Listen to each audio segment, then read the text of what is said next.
Welcome, everybody, to the Techquanimity podcast. I am Cynthia Phelps, the founder of Inner Ally, and I'm here with. Hi, everyone. My name is Mark Montalban, and I'm a co-founder at Mindful Text.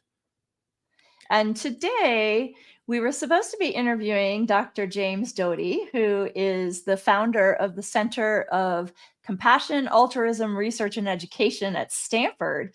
But because he's also a busy neurosurgeon, he got called away today and is being rescheduled to November 1st. So make sure that you put that on your calendar. Yep, that's just a couple weeks away, and we're very appreciative of his time as he's doing multiple things. And so we're happy that he's rescheduled to just 2 weeks away. And so for this episode, Cynthia and I are planning to share, as many of you know about the issues going on in the world today, and we thought that we'd like to share some of our favorite well-being practices that you can use for free at any time to help cope with what's going on today. So that's our plan for the episode today. We're looking forward to sharing and diving into our favorite practices. And let's see. So one of the first ones that we wanted to get into was this idea of body scanning and how to do it and a lot of the benefits. Body scanning is a practice that's included in many guided meditations. So if you're a subscriber to meditation apps, you may or may not know the term body scanning, but you have likely been guided to do a progressive relaxation, perhaps starting at the top of your head and looking at your shoulders, and then going down to your abdomen, and then all the way down to your calves and feet. And just diving into it, one of the reasons why I really like this practice, there are many reasons actually, but one of the reasons is because of how we humans and myself tend to hold tension in areas without being aware of it. And so, for example, just like clenching your jaw. And if you're just like you're typing away at emails and you're like responding to the ups and downs of life, sometimes we can just like be talking and be like, what's going on here? And then like you hold that tension while you are writing emails, and that can be held like for extended periods of time. And in some cases, that can turn into a bigger issue if it's something like becomes a habit, for example. And so there another reason why body scanning is a great practice is because it helps with building focus, and just the act of redirecting your thoughts to these different places in your body. It's a form of practicing focus, because if you're changing your thoughts from just haphazardly thinking about perhaps negative things or positive things, the practice of body scanning helps you focus on different parts of your body and that in itself is a practice of focus. And so, Cynthia, I'd love to hear your thoughts on this as well as Yeah, we the continue body to yeah, the explore. body scan is a really great practice because it combines the mindfulness component, which is kind of always bringing your attention back to a focus, but then it uses the body. So it's also a somatic practice where you are using your body as an anchor for your attention. And so, one of the things that I have learned over the years is that I used to be only interested in cognitive practices, cognitive behavioral therapy, and really working with my thoughts. And even the name of my company is Inner Ally because it's about befriending your thoughts. And but as I have progressed with building my company and my practices, bringing in the body as a way to be aware of what's happening, like your stress levels and how your body is feeling, and then actually using your body as a tool to make the practice even better and more effective. And so I think the body scan is a great complement, that somatic piece and that cognitive piece. Can you explain to folks what this term somatic is, uh, just to help folks that aren't fully aware of what that means?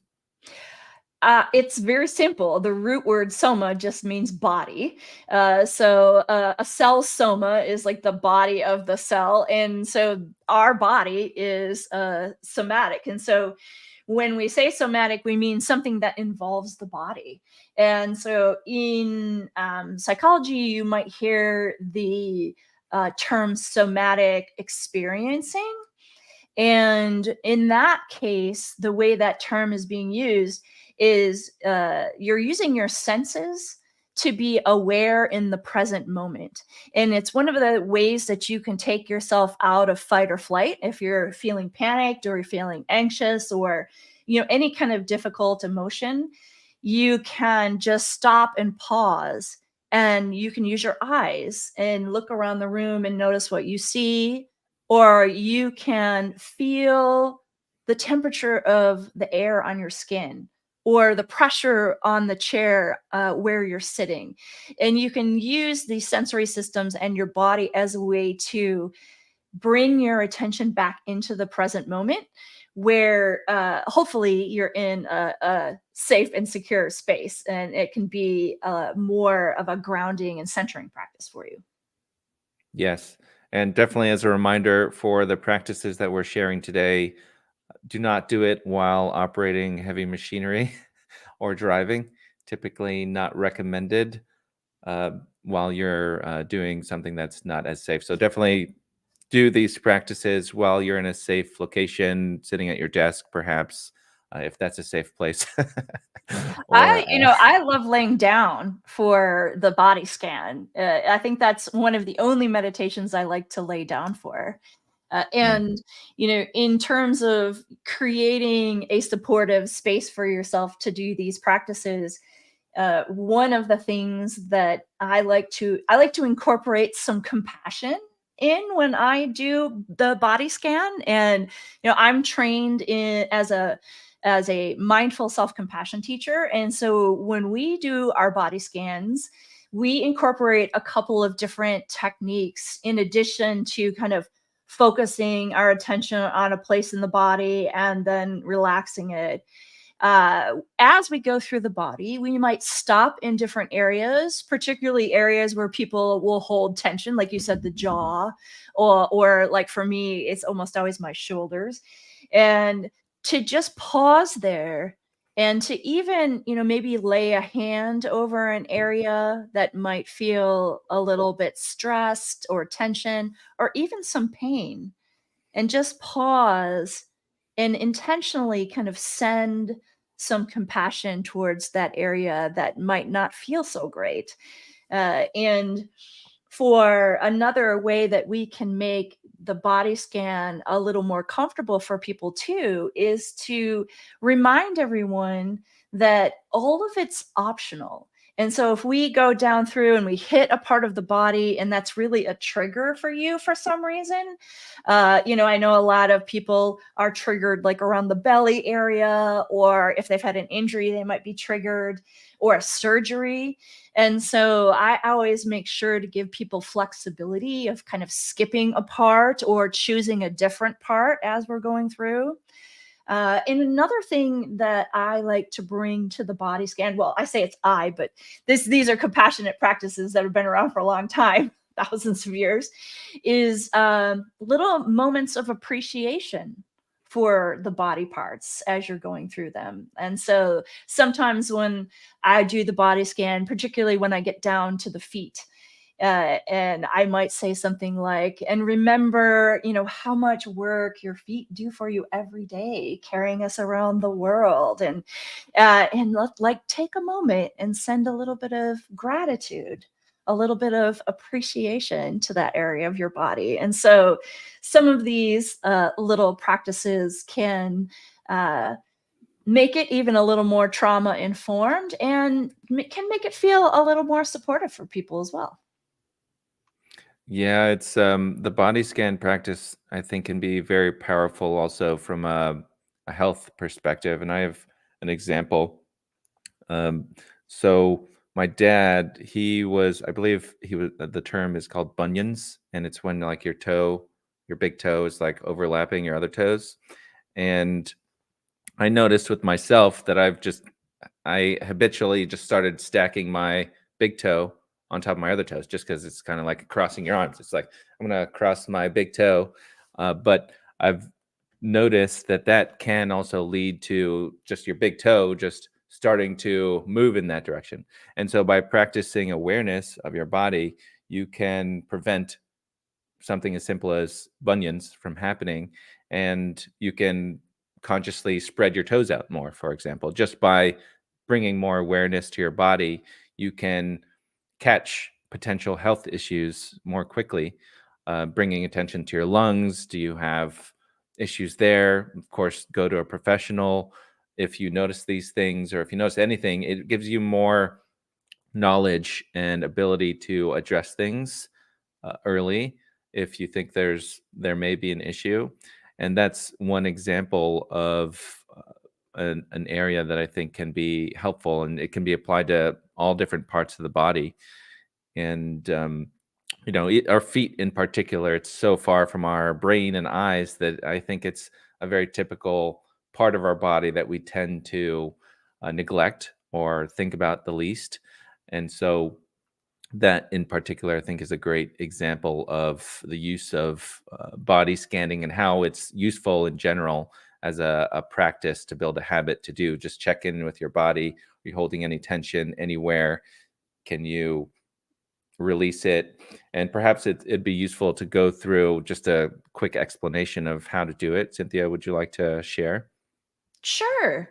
As you were talking, I was just being more aware of my body, just listening to you explain.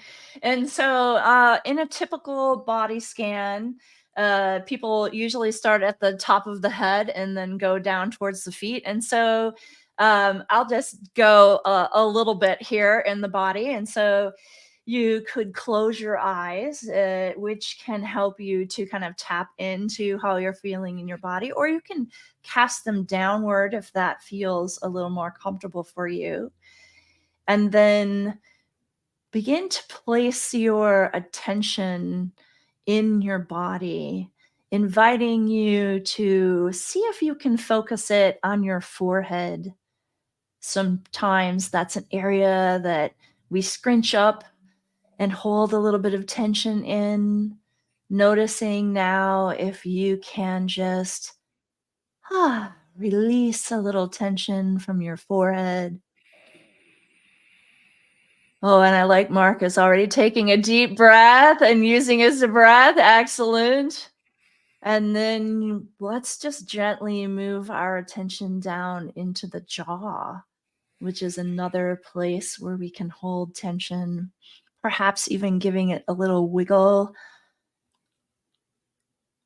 And then again, taking a breath into our jaw. And then as we release that breath, it's as if the tension is dripping slowly and easily out of our jaw.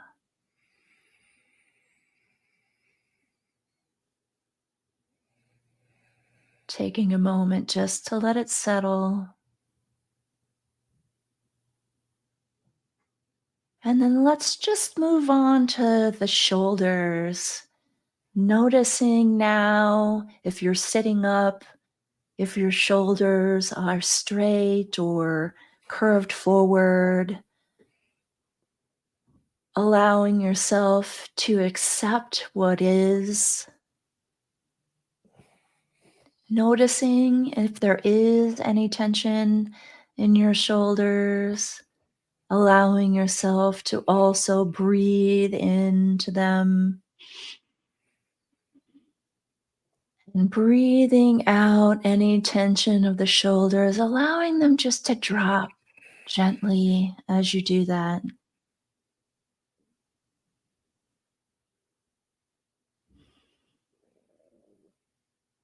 Hmm.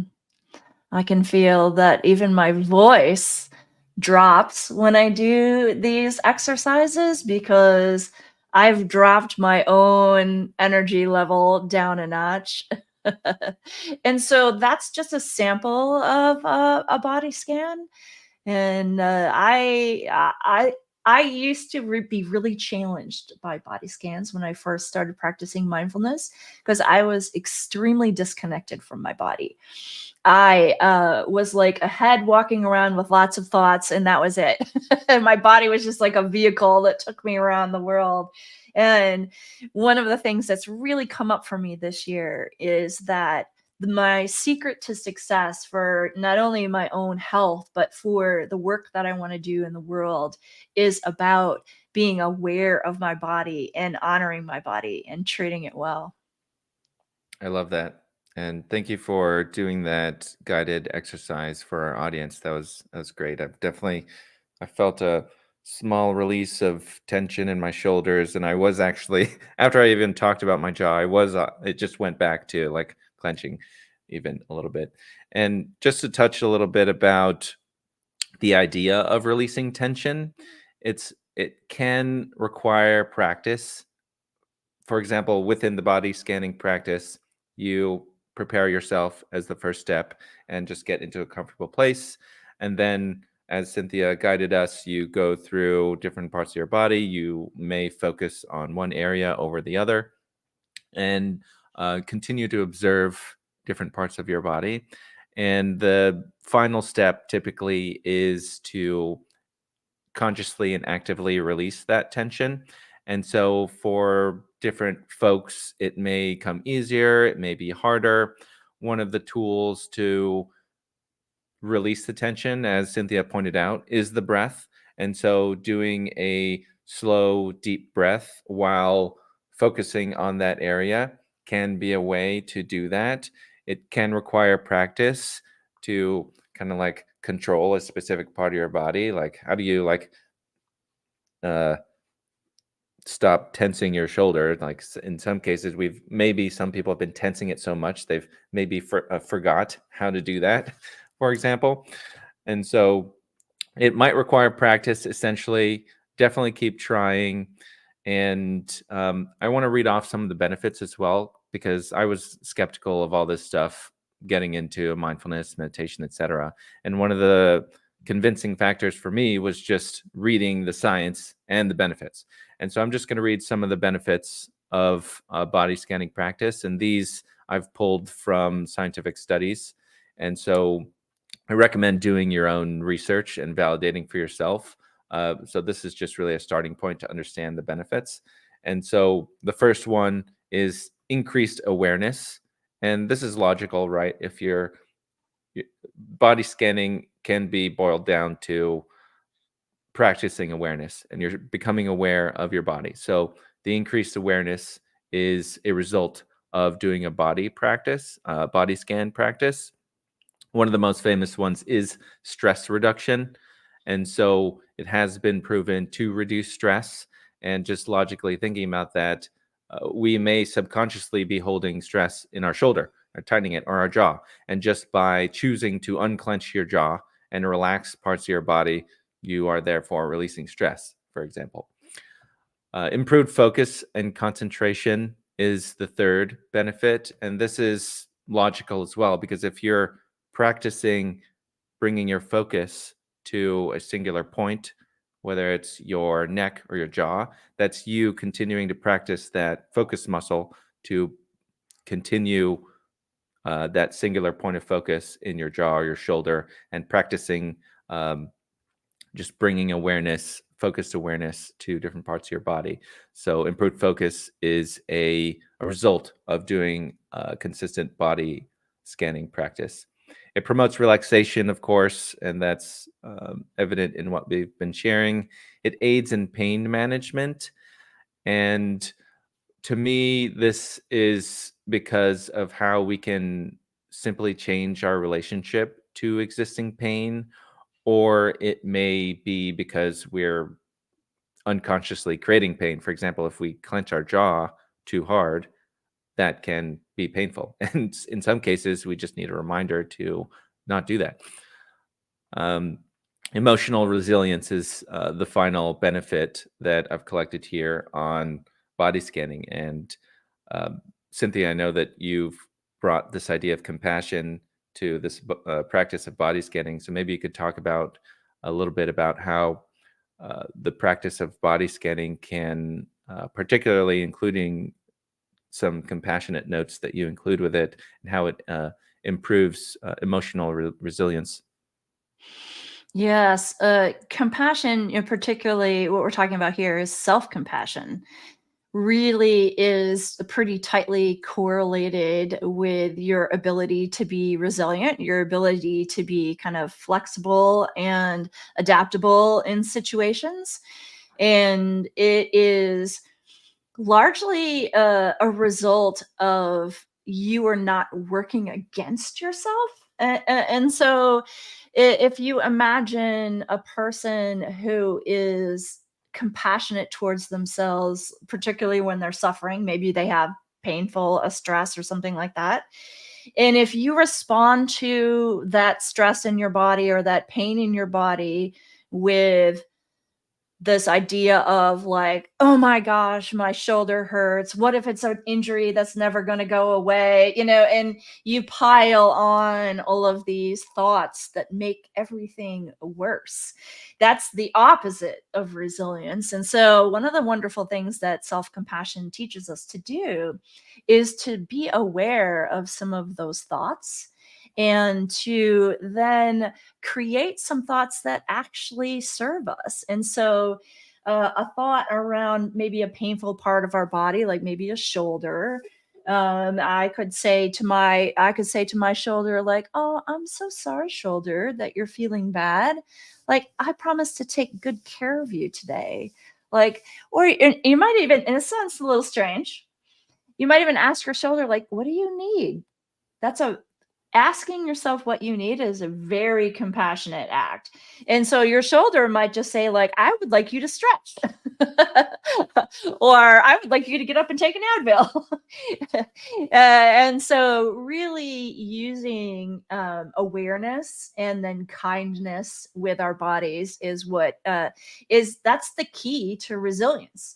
Now you can see how you would end up in a different place, whether you kind of added that extra stress on top of the body feeling, or if you treated it with kindness and started to take action to take care of it, right? Totally different results starting from the same pain point. I love that example.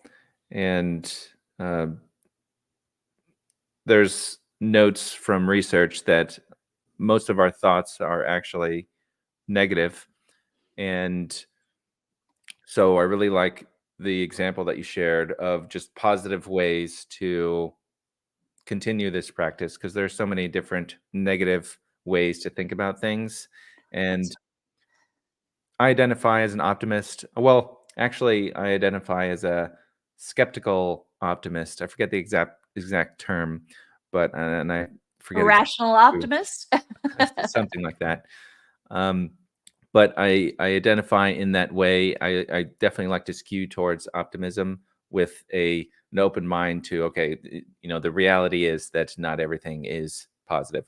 So I like how this idea of just giving more paths for people to think in a positive way, because there are definitely way more opportunities to think negatively.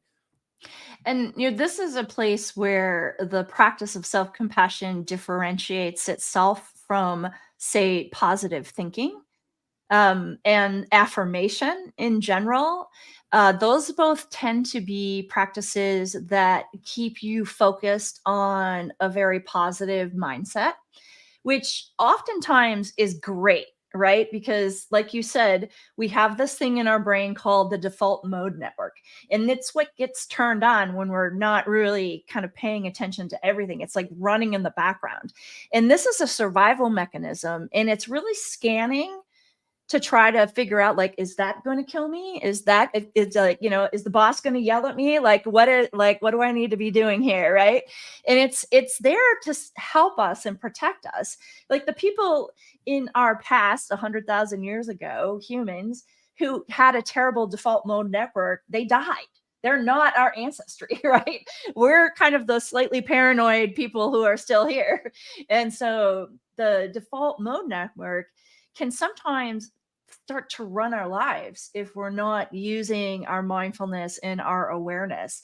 And in fact, the my company Inner Ally, and these phrases and being able to strategically treat ourselves with compassion and build kind of our own custom lexicon, if you will, of compassionate self-talk is a way that you can counter that default mode network. I love that. Let's dive into that. So, one of the practices that I know we were going to share is these phrases that go along with your practices at Inner Ally that also come with physical cards. So, maybe you can dive into this particular practice. Yeah, I've got a little card deck here with me for some show and tell. The idea behind these cards came up when I realized for myself that I did not have an inner compassionate voice. And it's a little bit of an embarrassing story because I started practicing self compassion in 2012.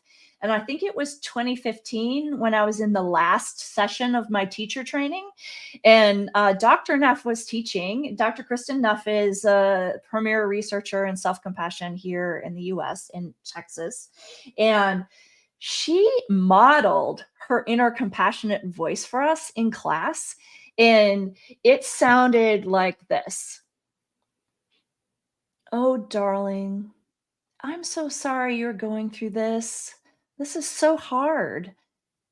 And I tell you what, I was blown away because on the inside of me, there was not a kind voice like that. My voice was either, it was like trying to get me to grind. My voice was trying to, bully me into doing what it wanted to do. And so it was just a mess in there. And so even though I had studied the research of self-compassion and I thought I knew everything about it, I really miss this critical component of the inner voice. And so when she spoke that day, it actually sounded to me like an avatar grandmother, like everybody's best qualities of their grandmother, like wrapped into one. And this is the grandmother inner ally card that was born that day in class in my head. And when I realized, like, oh, that sounds just like the sweetest, most supportive grandma voice, I thought to myself, like, well, we need more voices, right? For different situations and scenarios and different personalities and people. And so the inner allies as a team was born. And so each of these inner allies are based on a what's called in the research a core emotional need. And I like to call it a superpower. And so you can take the inner ally questionnaire and find out who's on your team out of all of these inner allies, which ones will work the best for you. And then the idea is that we build compassionate language that's customized for you. And going back to the somatic piece that you asked about before, even though creating the phrases is a very cognitive piece, we work with the inner critic and the body to find out if the phrases are really going to work for you. And so we're constantly checking in with the inner critic. And the test is basically, is the inner critic laughing at you? If you say your phrase, and let's say I like the one around the king is all around about success. And so if you say something to yourself like, I am wealthy and successful. And your inner critic is like, ha ha ha, I've looked at your bank account. No, you're not. Then you know that you have to modify that phrase a bit to pacify the inner critic. And so you may say, may I be successful in my work? Or you may say something like, I am able to take steps each day towards my success. So you can kind of modify these phrases so that your inner critic just becomes more silent. That's the goal. The other side of it is, how does the phrase actually feel in your body? And what I've found is that good, compassionate, self compassionate phrases either feel really soothing, kind of like that grandmother voice that I modeled earlier, where your body has this reaction of like, "Ah, yeah, okay, okay." And then the other response that people get when they say a phrase is like an empowering feeling. And so you say your phrase and it's like, yes, like that's it, that's the phrase. And you feel like, I'm ready to go, I can do it now. I've got the phrase. And so this idea of creating this inner compassionate language is really lays the bedrock for the practice of self-compassion, because we interact with ourselves more than we interact with anybody else. And so this is like a key foundational component of the practice of self-compassion.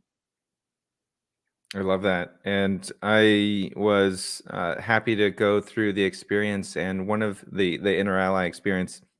And one of the best benefits that I found was having another form of understanding myself.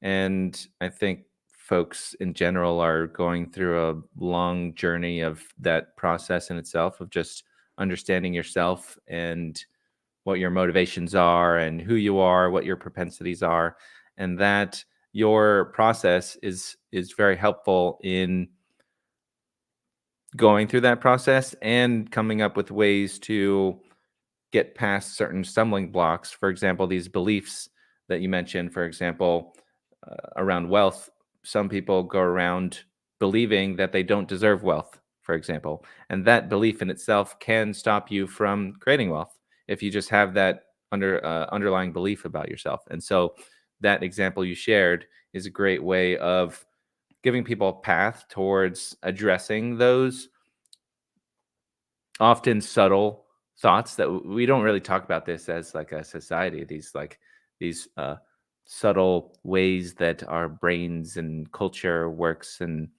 you know so I really like how we're wellness in general, I think, is going down this path of really addressing these subtle aspects of well-being, and you're really highlighting a very uh, great path towards addressing that. And the other reason why I really like what you're doing is because you have physical cards. And one of the things that I've told folks when I've been mentoring entrepreneurs that are starting off in their journey to go from having an idea, working at a company and wanting to launch their idea, there's only so much time in the week. And uh, one of the things I tell folks is to manage your physical space and remove as many distractions as you can. For example, if you have beer signs all over your house, that's going to remind you to drink alcohol. And nothing against that. If that's what you like to do, it's definitely part of our culture. But just having those reminders around the house, it's going to get you to want to do that activity more often. And so by having the inner ally cards physically in front of you, it's going to theoretically, I don't know about the science behind this, but Yeah, yeah, I do. theoretically, it is going to. Yeah, maybe you want to dive into that really quick. Yeah, it's actually called a cognitive artifact. And so that's the term that researchers give to like a physical object that kind of retains information, right? And a lot of times the cognitive artifacts, I learned about them back when I was a faculty in the School of Health Information Science, and we were moving people from paper records to medical digital records. And one of the problems was that the cognitive artifacts, like the nurses used to write posties, right, to one another during shift changes. And like that information was getting lost. And so that was my first exposure to what a cognitive artifact was. And it really makes a big difference, because even though these cards are small, they remind you of not only a whole concept, but like the back is actually designed for you to write your custom phrases on. So Yeah, I love making abstract concepts tangible too. Yeah. So yeah, I love that what you're doing. Where can folks look at or follow up with? Innerally.com. All right. Well, so you have that there, I'm all like, and we've got a banner for that. boom. So, we're going to keep sharing some practices for you all. And our goal here is to just give you some tools. These are free tools that you could use. Well, the practices, and what we're sharing are ways to amplify that. With Inner Ally, of course, you can amplify that. But a lot of the tools that we're sharing, general concepts, are free that you can just do 10 seconds or a minute.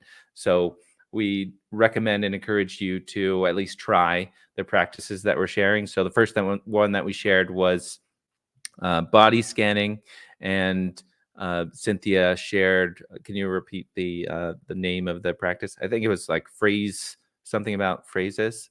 I call it making compassionate phrases. Yeah, or inner hmm ally phrases. Maybe you can also just share ways people can just start to do that before they invest more into it. For example, Oh, you've sure. yeah. One of I think the easiest ways is to focus on one of your inner critics. And so most people have an inner critic voice. Not everybody. There are some people that don't have an inner voice in their dialogue with themselves. It's a pretty small percentage, we think, of the population. Most of us have an inner critic that will pop up and say things. That inner critic voice is typically kind of scared and trying to like hold you back so that you stay safe. And so you can start with that, what the inner critic is saying, and that kind of gives you the essence of what you want to I call it like make a turnaround phrase. And so it's, say for instance you are trying to work on a creative project and your inner critic says to you like you have nothing original to add to the world. You're writing or painting or whatever it is, right? And so that inner critic phrase, you can use that as the way to build an inner ally phrase. So you want to create something that is real, and so perhaps it might be as simple as I have been writing for 10 years. I am a writer. And see how your inner critic reacts to that. And perhaps you might say, like, I choose to write every day, or something like, may I make the choice to write every day? hmm And you can create these supportive phrases that it's not that we have to stamp out our inner critic, but we just want to respond to the inner critic. We want to balance out that default mode network, right? Yeah. And one of the ways that you taught me that also realized that I do in some ways is just put these phrases like in front of you, so you can just write it on a flashcard, for example. That in itself can be a positive reminder. And I think a lot of folks do some of these things, but primarily with tasks. I used to put a lot of post-it notes on my computer monitor just to remind myself. And so that's another form of that practice, but you can use that space for a positive phrase, for example. And so that's, I yeah. think that's a really good transition to what your company does, because your company is a little like a post-it note. Yeah. So I'm trying to frame this in this idea of practices, because we had a list of practices to share. And so just to segue into that for a bit, one of the quotes that comes to mind that explains the benefit of mindfulness is this quote from Sharon Salzberg. And I'm paraphrasing a little bit, but she says, mindfulness is simple. We just have to remember to do it. And this is, uh, it reminds me of some data around the number of people that meditate, for example. So it's said online, and I'd love to see more data on this specifically, but it's said online that 14% of people have meditated once in the last year. And to me, that shows how inaccessible the practice of meditation is. And so this is kind of in a bigger topic, but one of the reasons why meditation is so inaccessible is because it's hard. And why is it hard? It's because we haven't practiced thinking about our thoughts, and managing our thoughts is a big issue for folks. So one of the projects that I did a while back is I scoured the internet for all the reasons why meditation is hard, and I categorized them into 4 different groups. And one of the main groups was because of just simply thoughts that tend to just come back in. This is where the term monkey mind comes in, right? Because when we're trying to get into meditation, we are bombarded with our task list, what our kids are doing, what our mom said, what our boss said the other day. And so this practice of meditation um, is helped by this idea of mindfulness. So, and mindfulness is this practice of being non judgmental with your thoughts, emotions, and physical sensations. And so, what mindful text does is support this building of the skill of mindfulness through delivering practices to you that are thoughtfully crafted and validated by our partners through text message. So we take practices and we explain the science. We introduce ideas like we just did with body scanning. We share quotes, and we really encourage and inspire people to continue this practice long term. One of the things that we discovered in our talk with Ted Meisner a couple episodes ago, for example, actually, he mentioned this outside of that talk, but he mentioned that uh, mindfulness programs have a 15% completion and retention rate. And so while people that finish mindfulness programs, they receive insane amounts of benefits and continue, some of them continue to practice long term. Most people actually drop off from that practice. And we see this in apps as well. Apps have a 70% attrition rate over 3 months. So most people take out that app from their homepage. But what's consistently on everybody's homepage is the text message app. So Mindful Text and my team, we're focused specifically on making mindfulness as accessible as possible.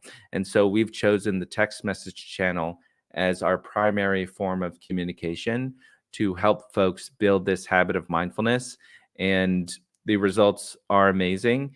And we have about in most of our cohorts, we see about a 90% retention rate. And so most folks continue to receive mindfulness nudges and information from us. And another fact that I'll share is that we've been texting people for years. And what I've noticed, for example, is that there was a few individuals that didn't respond for a year. And there could be many reasons for that. But what I did see was an increased engagement even after a year. So one person just replied to a text and started to reply to texts after a year of getting nudges from us. And there was no response for an entire year. And so it's really, this is highlighting the complexity of this practice for many different individuals. For me, it took me, I remember a couple years of just like being told, like, you know, be aware of your thoughts, manage your thoughts, practice mindfulness. And it took me a couple years of just trying to grasp a thought. I remember it was so elusive to me. I tried to think of a thought and it just immediately went away. It might have been some sort of automatic habit that I built that I didn't want to hold on to thoughts. And I noticed that many of them were actually negative. And so maybe that was the reason why I didn't want to hold on or think about them, because they were just so negative in nature. And what I started to do from there is really begin to integrate more positive ways of thinking.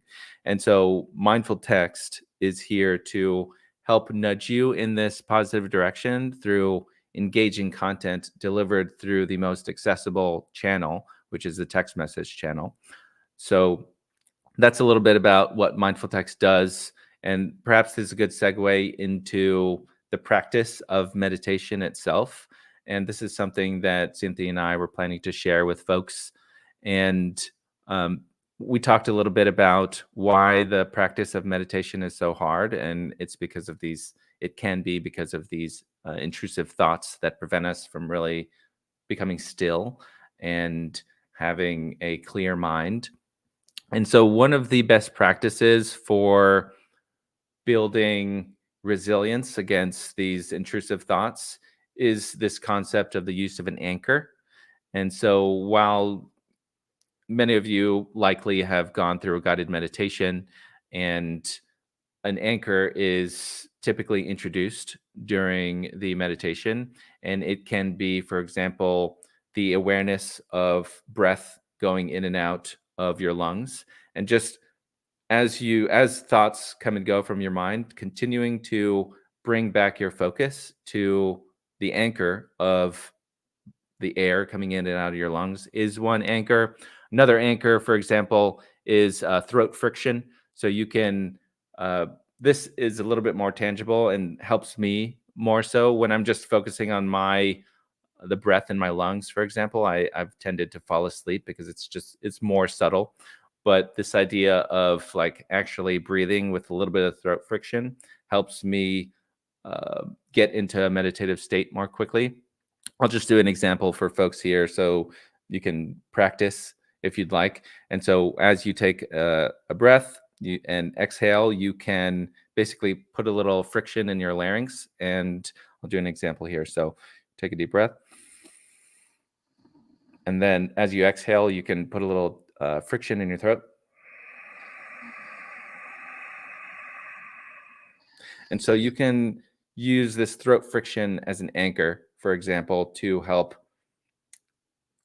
have a consistent practice and get more of an interrupted type of meditation, for example.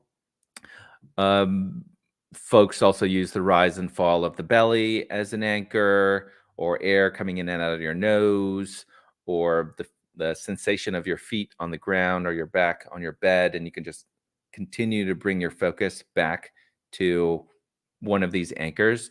And this is what I recommend for folks that are starting to get into meditation and just really can't grasp it.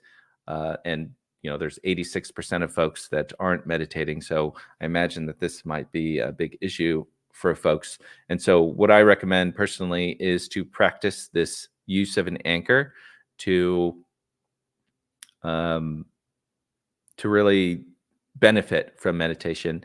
And in some cases, the reason why we focus on mindfulness at Mindful Text is because there are so many different types of thoughts and issues that can block you from really having a calm state of being, and these thoughts that can come in, for example. So uh, reminding folks about the practices in many different ways is what we find useful as we are helping folks learn mindfulness and eventually meditation. Yeah, I like that. The anchor is really important. And just a little bit about folks that come to meditation who have had trauma in their past. It can be a little bit of a journey to find the anchor that works for you. For instance, sometimes if people have experienced trauma and they try to use their breath as an anchor, sometimes it can almost feel like your chest is tightening and you can't breathe. And so, if you have that experience when you're first trying to meditate, please know that you're not alone in that, and that you can use any part of your body as an anchor, and in having giving yourself that freedom to practice the meditation in the way that works for you is really important. Like, you can do meditation in so many different ways, and you need to figure out what works for you. Give yourself those options, and really give yourself a lot of grace. See if you can Take that judgmental voice that says, oh, you're not doing it right, oh, you're not going to get the benefit, all that, yuck, right? Just try to put that on the shelf for a little while and see if you can kind of play around with your body and feel into an anchor. And when you find an anchor that works for you, like, how do you judge, right? I feel like it feels like you're kind of, it's a resting spot. Like, I like to say it's like a place where you can take your attention and, like, set it down and rest. And so if you can feel that sensation in the different places where you're looking around for where your anchor might be, that's the indication that that might be a good spot for you. I love that. And yeah, so we had more practices that we wanted to share, but it looks like we're almost at the end of our time here. And so maybe that's the sign that we can do a part two sometime soon of more practices and how we particularly think about them. I think it's unique because you bring a lot of the compassionate lens into the practice, which I don't see too much out there. And I think I bring a an explanation that's more in layman terms for folks, or maybe even a tech type of view of these practices or technical type of view of the practices. And so I think it's just helpful, especially given how meditation and mindfulness is not super accessible, to have folks like us really look at these practices from different lenses. So that's why I think that these are beneficial. If anybody in the audience is listening to this and has opinions or thoughts, definitely chime in and let us know your thoughts. It'll definitely guide how we go through these episodes and our formatting and how we think about it. And so that's we'll save our next practices, if you agree as well, Cynthia, for the next episode. And yeah, I think that we did a interesting job of explaining some of the best practices out there. I'd like to just add one thing too, which is something that I didn't fully understand when I first started practicing, is that a metaphor for meditative practices is it's very similar to going to the gym. A lot of times, especially when people come into to study like self compassion, they think, oh, if I do a practice, I'm going to immediately feel better. And that's kind of like going to the gym and doing like a bunch of bicep reps and then like thinking you can lift a car, right? And so it's less about the individual session and it's more about the practice. It's more about coming back to yourself, honoring yourself with showing up the next day and doing your practice again and again. And that's what actually creates the benefit. Yeah.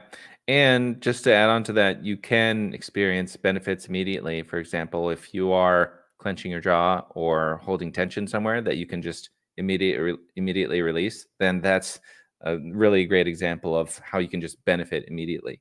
So there are short-term benefits and there are many more long-term benefits, as Cynthia was alluding to. So that concludes our episode today. And we normally ask our ending question, but should we ask ourselves this My question? definition of Techquanimity. Today, my definition of Techquanimity, which is how we use technology to help us create like a sense of balance and calm. Today, my answer is to not turn on the news. Hmm, yeah. I'll take a jab at answering, and maybe it's just more context around the idea that'll come up here. So, this idea of how Techquanimity started, and that technology is no doubt that it's going to continue to progress, and humanity is going to need to continue to adapt to technology.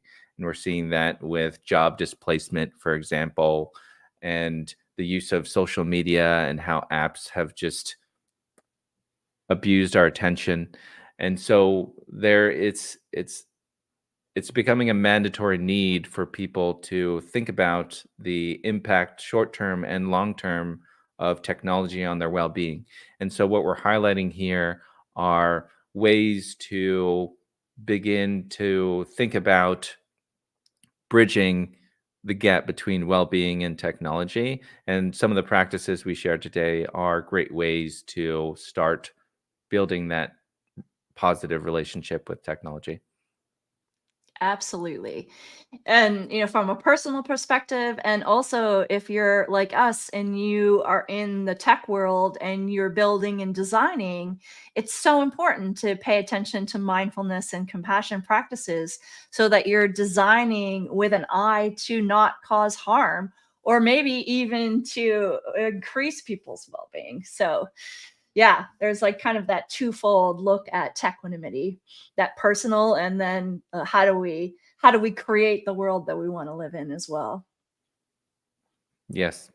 Thank you, Cynthia. And that's it for us today. Thank you, everyone that listens now or in the future. And we'll catch you in a couple weeks with Dr. Doty. And don't forget to like our LinkedIn page, the Techquanimity podcast. We would really appreciate that. Bye, Yes, we everybody. actually. Okay. Thank you. Bye, everybody.